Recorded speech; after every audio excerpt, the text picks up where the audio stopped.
Aujourd'hui, on plonge dans un sujet vraiment essentiel pour bien se connaître. Le cycle menstruel et surtout, comment calculer l'ovulation. C'est une info super précieuse, que ce soit pour une jeune personne qui découvre son corps ou voilà pour un couple qui envisage une grossesse. On va s'appuyer sur des ressources pédagogiques claires comme les vidéos explications SVT pour démystifier tout ça. L'idée, c'est vraiment de rendre ce calcul de l'ovulation simple, en particulier avec la méthode du calendrier pour les cycles réguliers. Alors, allons-y. Première chose, et c'est la base, comment on fait pour connaître la durée de son propre cycle ? Oui, tout à fait. C'est le point de départ indispensable. Alors, un cycle menstruel, ça commence le premier jour où les règles arrivent et ça se termine la veille du premier jour des règles d'après.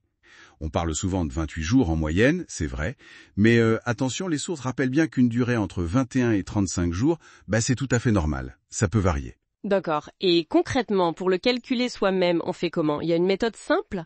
Oui. La méthode expliquée est assez directe. En gros, il faut noter le premier jour des règles. Ça, c'est le jour 1.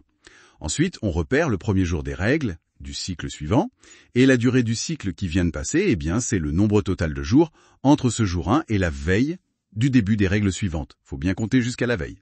D'accord, jusqu'à la veille. C'est ça. Prenons un exemple qu'on trouve dans les ressources avec un calendrier. Si les règles débutent, disons, le 2 janvier, et les prochaines, le 30 janvier, le cycle, il va du 2 janvier au 29 janvier inclus. Si on compte sur le calendrier jours, ça fait 3 jours fin de semaine 1, puis 7, et encore 7 jours pour les semaines complètes, et enfin 4 jours début semaine 5. Ça nous fait 28 jours. Ok, c'est clair pour calculer la durée. Alors maintenant, l'ovulation, c'est quoi au juste ? Et pourquoi c'est si important dans tout ça ? Alors, l'ovulation, c'est le moment où l'ovaire libère un ovule. Un ovule qui est prêt, potentiellement, à être fécondé. Et ça arrive en général une seule fois par cycle. Une fois par cycle, d'accord. Et son importance, c'est que c'est vraiment le moment clé de la fertilité dans le cycle. Ce qui est super important à comprendre, et que les sources mettent en avant pour le calcul, c'est comment le cycle fonctionne au niveau de l'ovaire. Il y a d'abord la phase folliculaire, dont la durée peut changer. Variable, oui. Voilà. Puis l'ovulation, et enfin la phase lutéale, qu'on appelle aussi phase du corps jaune. Et cette dernière phase, elle a une durée fixe. Ah, c'est ça l'info cruciale alors. Exactement. Cette phase lutéale, elle dure toujours 14 jours, juste avant le début des règles suivantes. C'est une constante biologique assez remarquable. Toujours 14 jours. Donc c'est ça qui permet de prévoir l'ovulation, si le cycle est régulier. Précisément.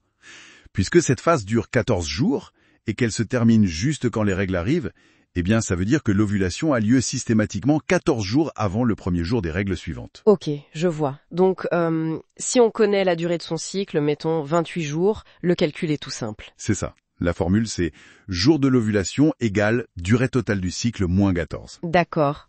Durée totale moins 14. Exactement. Alors, prenons nos exemples. Cycle de 28 jours. 28 moins 14, ça fait 14. L'ovulation a lieu le 14e jour du cycle. Si les règles commencent le 2 janvier, l'ovulation c'est le 15 janvier, le 14e jour après le 2. Logique. Si on a un cycle un peu plus court, 26 jours, 26 moins 14, ça fait 12. Ovulation au 12e jour. Avec des règles le 30 janvier, ça nous met l'ovulation vers le 10 février. Et pour un cycle de 27 jours, même principe. 27 moins 14 égale 13, ovulation le 13e jour du cycle. C'est super clair. Mais une question. Si les cycles sont réguliers mais varient un peu, genre un mois 28 jours, le suivant 26, puis en 27, comment on fait ? Très bonne question. Dans ce cas, pour avoir une estimation plus fiable, les ressources conseillent de calculer une durée moyenne. On prend les durées des derniers cycles, par exemple 3 ou 4. Ok. On les additionne, 28 plus 26 plus 27, ça fait 81 jours. Puis on divise par le nombre de cycles, ici 3. Donc 81 divisé par 3, ça donne une durée moyenne de 27 jours. D'accord, on lisse un peu les variations. Voilà, et on applique notre formule sur cette moyenne. 27 moins 14, ça donne le 13e jour. Donc l'ovulation se produirait le plus probablement autour du 13e jour du cycle en moyenne. Après, il faut quand même préciser, et les sources insistent là-dessus, que cette méthode du calendrier, elle marche bien pour les cycles réguliers ou à peu près réguliers. Pour des cycles très irréguliers, c'est moins fiable. Là, il vaut mieux se tourner vers d'autres méthodes, comme la courbe de température, l'observation de la glaire cervicale ou les tests d'ovulation. Bien sûr. Donc pour résumer ce qu'on a vu grâce à nos sources, on détermine la durée de son cycle en faisant une moyenne si besoin et en soustrait 14 jours. Ça donne une bonne estimation du jour de l'ovulation, une info vraiment clé, que ce soit pour mieux comprendre son corps ou dans un projet de grossesse.